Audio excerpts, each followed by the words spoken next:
Hi, my name's Sam Camerata. Welcome to Haircut Talk Show, Episode 4, Weekend 1. Weekend 1? What exactly does that mean? Last time we taped, we got so much content, we had to break it up over 2 weekends, just like JazzFest.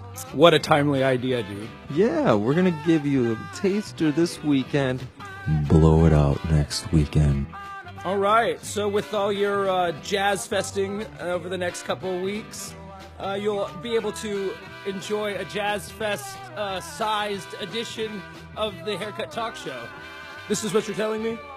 I'm saying get you some crawfish enchiladas or a cochon po' boy, kick back and relax. The Haircut Talk Show, Episode 4, Weekend 1, with our guests, Tony Frickey, drummer extraordinaire, and the heartbeat of New Orleans, the one and only Snow Monster, Robert Kideggplant Snow. Let me hear you talk. Check 1, 2. Good evening. Good morning. Welcome. Tony, let me hear you speak. Tony, welcome. Hello, I came here today to get my hairs done did. All right. Thanks for coming by, Tone. Thanks for having me, Sam. We're at Eden Gill for Men on Magazine Street, my home barber shop. I'm gonna give Tony a little haircut today on this beautiful Sunday. What you been getting into, Tony? Oh, you know, a little of this, a little of that, mostly that. Not Tony. too much of this these days. Tony Frickey with us right now. Drummer, piano player, songwriter. By day. You want to keep it long on top, or you want to get a cut? I like to take some off. I like to cut it. You like to cut it? Oh, yeah. All right, great. I'll cut that with my shears, I think, right? All right, sounds good. Is that how you normally do, or you just get, get like a number 8? I'm not sure. I mean, I guess it's different every time. Oh, really? Yeah. Okay. Excellent. Well, I'm going to try to give you a little fade action happening, right? I like a fade. Get you that fire tape. So how long you been playing music, Tom? I started playing drums when I was 10 years old. 10 Fifth years grade. old. Drum set you started? Snare drum. Concert band. Straight up snare drum. And then we did the marching band, and then it was jazz band. When did you start playing piano? 2002. Oh, cool. So that's like a new thing for you. That's like a new thing. Yeah, I guess so. 10 years? That's 15 years ago, Is it? Sam. Is it? Yeah. 18 years? No enough. 2002? That's like 16 years ago. That's a while. Don't Kinda remind new. me. Math's not my favorite subject. It's I don't new. like to think about it. That's a long while ago. Yeah, so I'm just trying to get this line out here. Yeah? Just cut it before it grows back. I will. That's all I ask. Anything interesting happened to you lately? You been doing any commercials or anything? I did one. I've been doing some movies and shows that I can't actually talk about until they come out. Oh, really? Legally, yeah. So you might see me. Nice. Doing what? Acting conventionally? Sure. Okay. Like, not like playing the drums in a movie. No. Background, things like that. They just, you're not supposed to talk to any media, you know? Oh. Just saying. Sorry, that's you. We don't count ourselves as media. Oh, yeah. Remember that one time I was getting a haircut last time? 2 hours? No, it wasn't the timing. It was the guy I was sitting next to. You can never tell who's sitting under this cape, you know?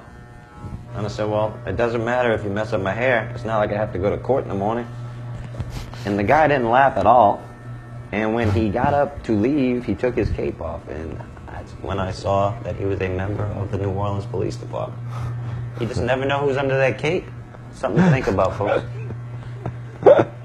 Dude did not laugh at all.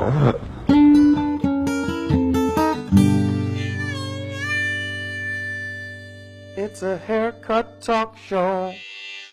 So what are some of the things that made you decide to get into music, Tom? Hard to say. I guess it just kind of found me, you know? Certain energy just attracted me to it and it to me. Like I say, it's almost like it was a part of me before it ever really happened, you know? It was like a past life or something. Just Really? It made sense. It made sense. It's like, this is what I'm supposed to do right now. Like you were a drummer Yeah. in a past life, or I'd say so. Yeah, okay. maybe so. Something like that. Like I you was took familiar. to it quickly? Yeah, it just seemed familiar. It was a familiar feeling. Like it was always there. I just didn't know about it. Wow. You know, like people talk about reincarnation and stuff. I guarantee I'm new. Okay. Yeah. You can tell? Yeah, everything feels like wondrous and like brand new to me. Yeah, And, yeah. like, you know, people say, "Oh, you're an old soul." They don't say that to me. Okay. Well, He's new. okay, that's Jay's fine. I'm a new. new soul. You He's got a straight lot up of time. new. You got a lot of time ahead of you. Yeah. So pick something you like, huh? Or not. So how much shorter do you want to go on, Tom? Use your best judgment. Make me beautiful. Yeah, you're right. There's somebody at the door. What's up, Robert? Hi. All right. You have a seat right here, bro. I can light you up. Give you a microphone. Yeah, we got Oh, a mic please, over let's there. just stop for 1 second. Hey, it's me, Robert. It's me, Robert. Oh, go ahead. Oh, hey. Hi, Jason. I'm here to give you a haircut. There you go. Hey, Robert, you have been mentioned on every taping of Haircut Talk Show so far. I know. I remember I ran into you on Bourbon, and you was like, "Yeah, man, we was talking." I was like, "Oh man, I got to go on that, man, just to set the record straight." Yeah. You know. Just so you know, there's no record. Yeah. No, there's nothing to set straight. Nobody cares. You're 2 shades from invisible here. Yeah. Story of my life, man. It's the story of my life.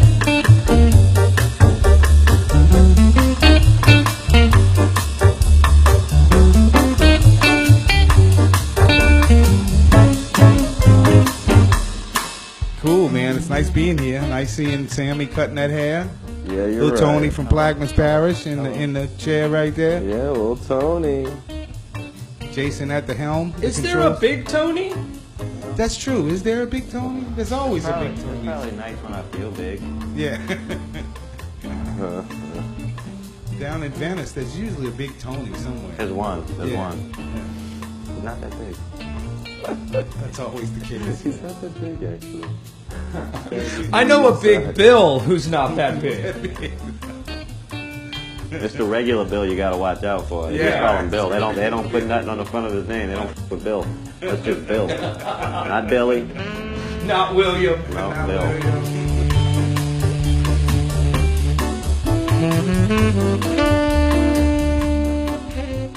Damn, man, he's so accurate there. I just love that cutting technique you got. Thank you. We should always have Robert here to sort of just chime in. Every now and Narrate, then, yeah. maybe I could just come in on the show, you know. and just- Yeah. I mean, I'm not offering that job to anybody else. Yeah. We could do like a tape recording of me, just like various different questions, and you could just punch them every now You're and saying to sample you and then have like sort of a robot Rob Snow. then. Nobody else will know. Hey, I like that idea. Maybe you can just give us some Robert Snowisms. Get close to the mic and give me some. Well, one of my famous ones is you got to fail a drug test to be a musician. That's one of my favorites. You know, like sort of like a Robert Snow in your pocket. That'd be a good one. Yeah, it would. You gotta come up with. You have 10 more things to say though. I know. You can get a where you at. Where you at? Where you at? And then you can say, I can say like, how's your mom and them? Oh, that's a good one. I gotta go get my I gotta Tetris get shot. a Tetris shot. Go to the store and get your subscription. Gotta go get my I subscription. put my slippers on and went to the supermarket. There's, My daddy has a base. My daddy, Oh, my daddy lives on the river in the Batcha house. in the Badger. Yeah. Actually, I just seen him. We played a gig at. Oh, good. Yeah, we played a gig at Southport with Special Man, and in between waiting like the dang, you know, you got to do a sound check like 2 hours before a gig, and it never really, you know.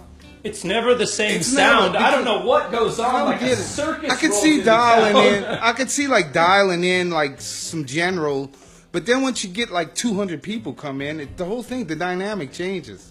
You know, one of the first guys to make that make sense to me, he he's the sound guy. I mean, he said, "Well, once you get about 200 big sacks of water in here, it's that's how a sound man sees the world. It's just the absorbing material." That's what I'm saying. Yeah, and then I ran over across the street and hung out with the pop a little while. The water's real high on the river. Yeah. Still high. Sampling that. Yeah. It was like 17 feet. Wow. Is it up on the back porch? It's on the third step. It's on the third step of the back porch, which he has like 10 steps. Oh, wow. So it had come up 7. The flatboat was floating in the water in the back of the river. He's crazy. He rides a boat in the back of the river. Wow, dude. 12-foot flatboat, yeah. Explain to anybody who doesn't know what a bachelor house is. Right. Well, it's basically a house that's on the wrong side of the levee. Great description. There's really nothing more You like my important face? Yeah, right. than this place. There's like 12, I think there's 12 camps. There's 12 houses on the whole Mississippi all the way up to Minnesota, and that's those down here in New Orleans. Hold on. Why is it legal?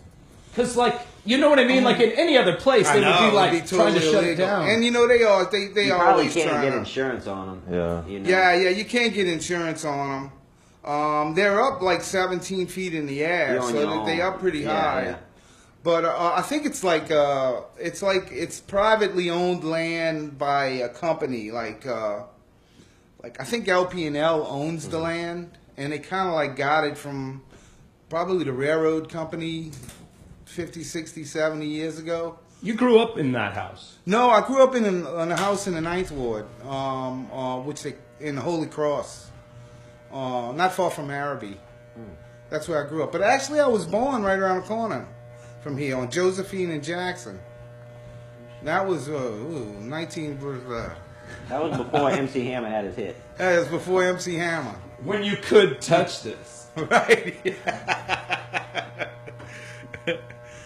Yeah, no, my pop sold a place in 03 in the 9th Ward to Ali from Flora Cafe. And Nice guy. and then he bought the camp in late 03. Okay, so it was still legal, because I was just under the impression that he had been there so long that no one could say anything to him. But you're saying in 2003, a year after you learned to play the piano, your dad bought this bachelor house. Yes. And it's kind of one of them deals you got to know somebody who's looking to sell to get it, you know. And all those camps are like 150 years old. Okay. Yeah. My pop's camp is like, I want to say 130 something years old. And the oldest one is like 150. Oh, wow. So they've been there a long, long time. They've been through major hurricanes, flood of 27, to go when the river came up over before they had the levees. Wow. Before they had the levee.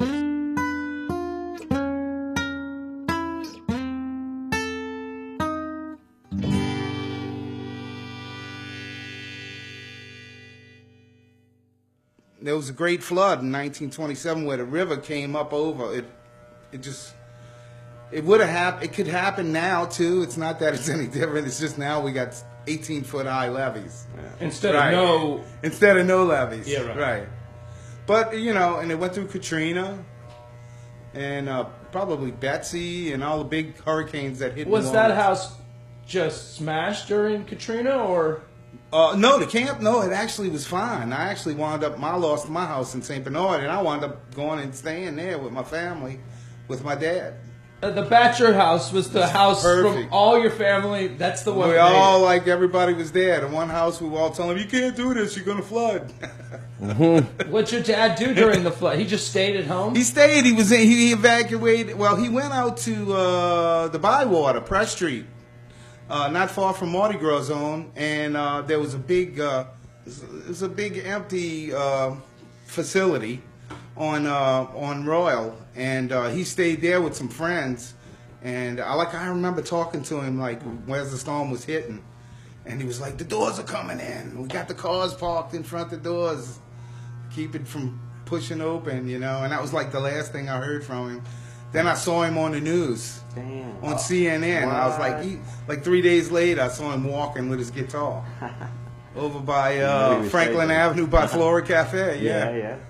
So I knew he was alive. I was Uh-huh. like, okay, he's alive at least. You know. Wow. But he stayed in town, man.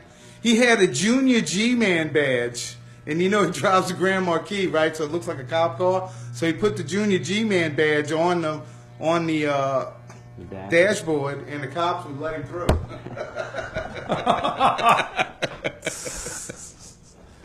Thinking he was a cop, you know. So he could go all around the city, man. Wherever you want. Yeah, wherever he wanted to, you know. He should have just told them he's Syd Snow.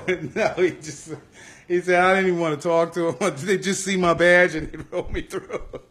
Wow, that's quite a story. Yeah, I know, man. I don't know how he did. But he was actually taking, like, supplies to people, you know, so, like, people that didn't have water and things. So he was doing that kind of stuff, you know, which you would hope people would do, you know.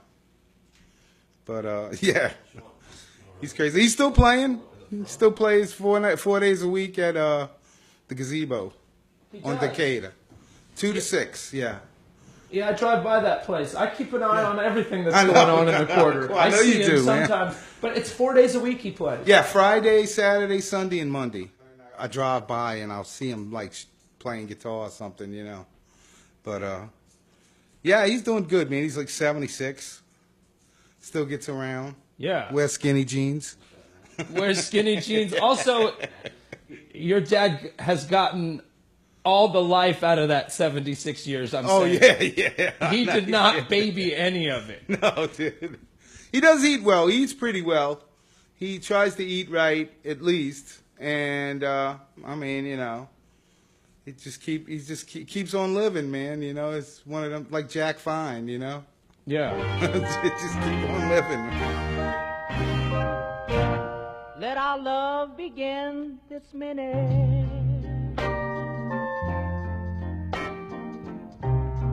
For who knows what tomorrow brings?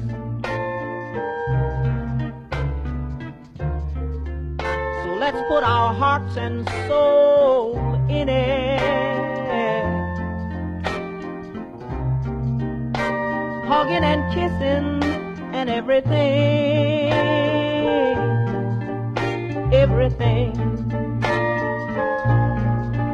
Oh, 'cause no one knows. Yeah, and he played with some great people, man.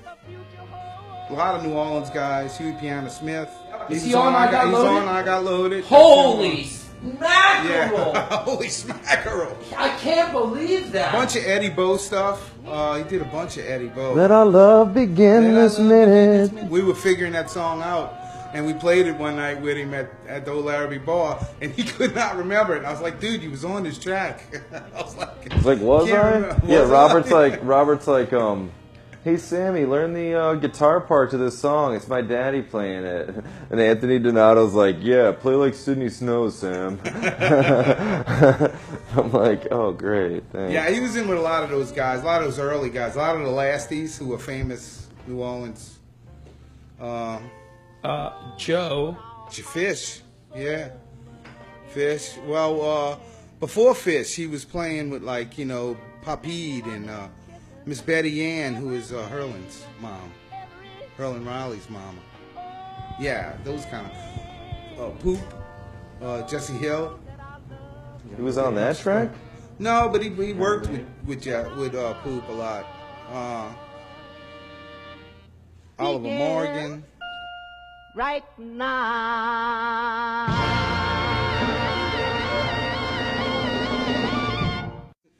But it's Who shot the la-la? Who Shot the La-La? Yeah. That's I know Oliver it. Morgan? Yeah, that's Oliver Morgan. Who Shot the La-La? Your dad is on Who Shot the La-La? No, I don't think he's on that track. I think he just played with him a bunch, you know. Because the songs you're saying, man, Yeah. the songs that are known from New Orleans, after you get past The Saints Go Marching In and Right. all that. I found my thrill. Right. Okay, the Blueberry. second layer That's of Dave, yeah. New Orleans songs Right. are these. These are the most famous songs. Who Shot the La-La, I Got Loaded, Right. Mother-in-law. Mother-in-Law. Mother-in-law,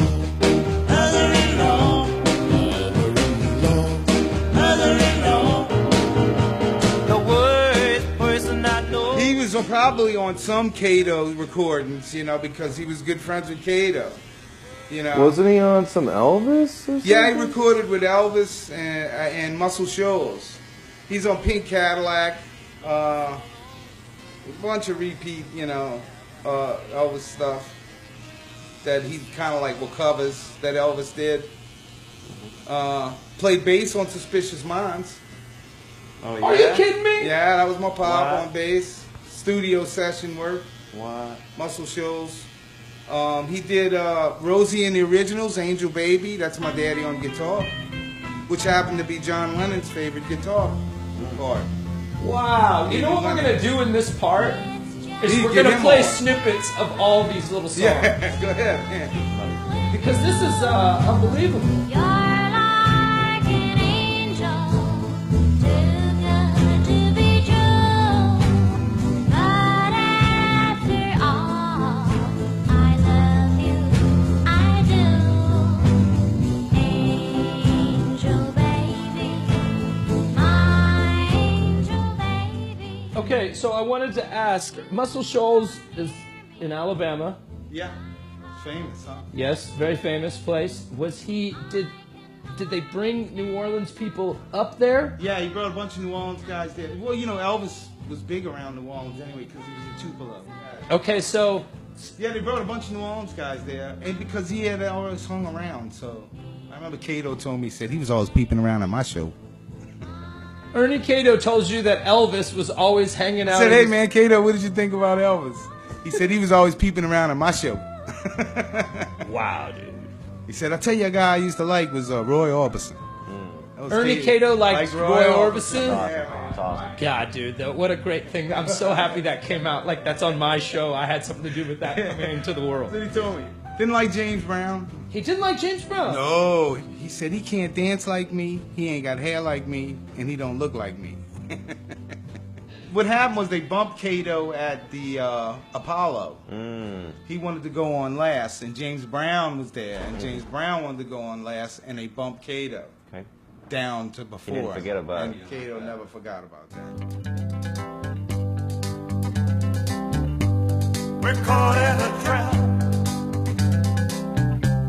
I can't walk out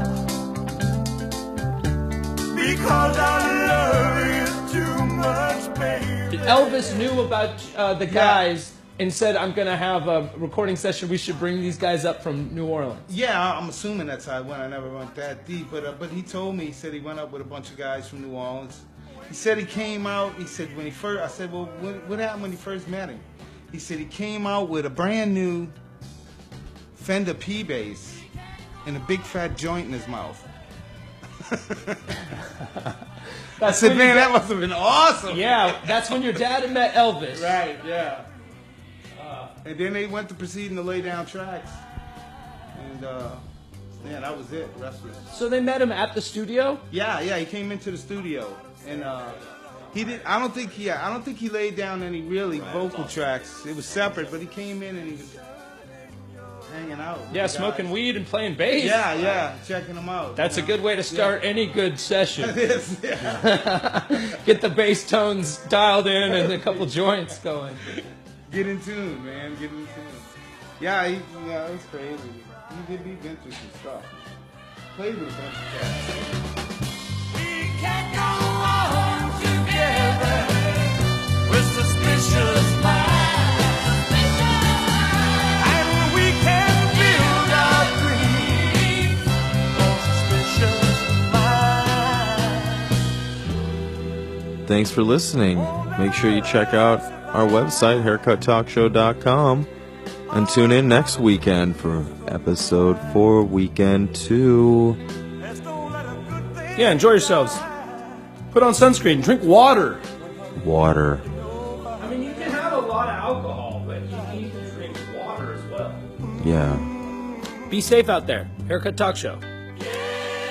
Tony, thank you for coming through. Don't go anywhere. We're going to keep you on the bar over here. Words cannot express how grateful I am for this moment. Oh, thanks, Tony. Thank you, for guys. coming Can on you the try to talk find show. a couple words that might work? Not here. You know, it's not a good. We're outside. Just try to find a couple. You know, heartwarming, if you will. There you go. Well, Below the cockles, like way down in there, to the fire my lawn. I say